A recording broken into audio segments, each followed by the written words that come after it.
روزے کی 8 شرائط ہیں، 7 شرائط روزہ فرض ہونے کی ہیں اور 1 شرط روزہ صحیح ہونے کی ہے۔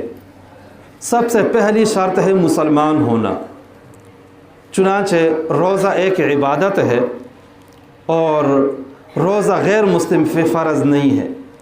نمبر 2 عاقل ہونا، چنانچہ جو بندہ عاقل نہیں ہے، مجنون ہے، دیوانہ ہے، اس پہ روزہ فرض نہیں ہے۔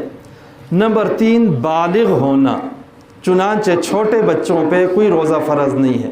آزاد ہونا شرط نہیں ہے، یہی وجہ ہے کہ غلاموں پہ روزہ فرض ہے۔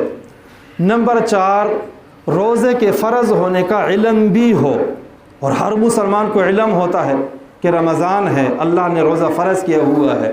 جو دارالاسلام میں رہ رہا ہے مسلمانوں کے ملک میں، اس کو حکمی طور پر علم ہوتا ہے، اس پہ روزہ فرض ہو جاتا ہے۔ البتہ کوئی ایسی صورت بن گئی کہ ایک بندہ ایسا ہے کہ اس کو کسی بھی طریقے سے روزے کی فرضیت کے علم نہ ہوا تو اس پہ روزہ فرض نہیں ہوگا۔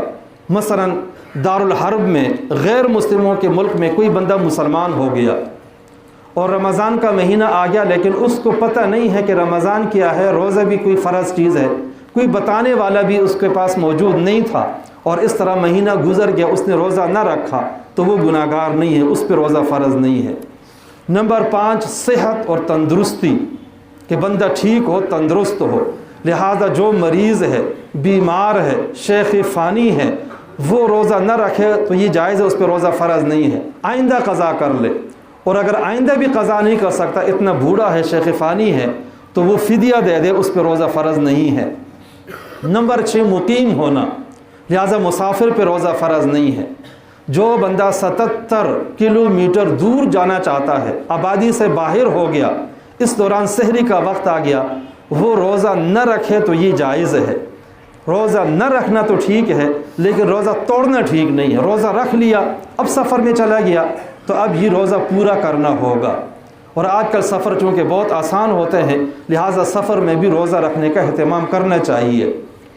نمبر 7 خواتین کا حیض و نفاس سے پاک ہونا، یہ بھی شرط ہے۔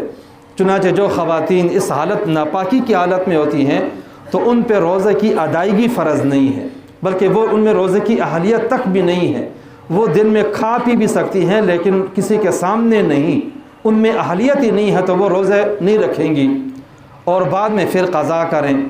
نماز کی قضا نہیں ہے، ان ایام مخصوصہ کی نمازیں زیادہ ہو جاتی ہیں، بہت زیادہ، ان کی قضا نہیں، اس پہ مشقت بہت زیادہ ہے، لیکن روزہ سال کے بعد ہوتا ہے اور چند دن جو ہے نا وہ ایسے ہوتے ہیں تو بعد میں قضا کرنا بہت آسان ہے، کوئی مسئلہ نہیں ہے۔ لہٰذا روزے کی قضا ہے لیکن نماز کی قضا نہیں ہے۔ جو 8ویں شرط ہے وہ ہے نیت کرنا، یہ روزہ صحیح ہونے کی شرط ہے کہ کوئی بھی عبادت، نماز ہے، روزہ ہے، زکوٰۃ ہے، حج ہے، نیت کرنا ضروری ہے۔ نیت کے بغیر کوئی روزہ، کوئی عبادت ہو ہی نہیں سکتی۔ اور نیت یہی ہے کہ رات کو سوتے ہوئے سحری کی تیاری کر لی، ارادہ ہے کہ صبح کا سحری کریں گے، اور صبح اٹھے، کھانا کھایا اور نماز پڑھی، یہی نیت ہے۔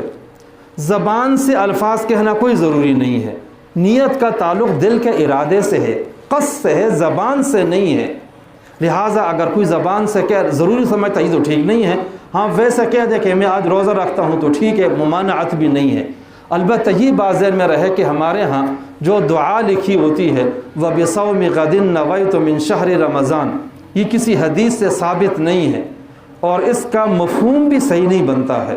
عربی کے جو الفاظ ہیں یہ بھی عربی گرامر کے اعتبار سے درست نہیں ہے، لہٰذا ان الفاظ کو سنت نہ سمجھا جائے، نہ مستحب سمجھا جائے۔ ہاں ویسے کوئی نیت کے لیے پڑھ بھی لیتا ہے، ضروری نہ سمجھے تو گنجائش تو ہے، لیکن یہ کوئی سنت عمل نہیں ہے۔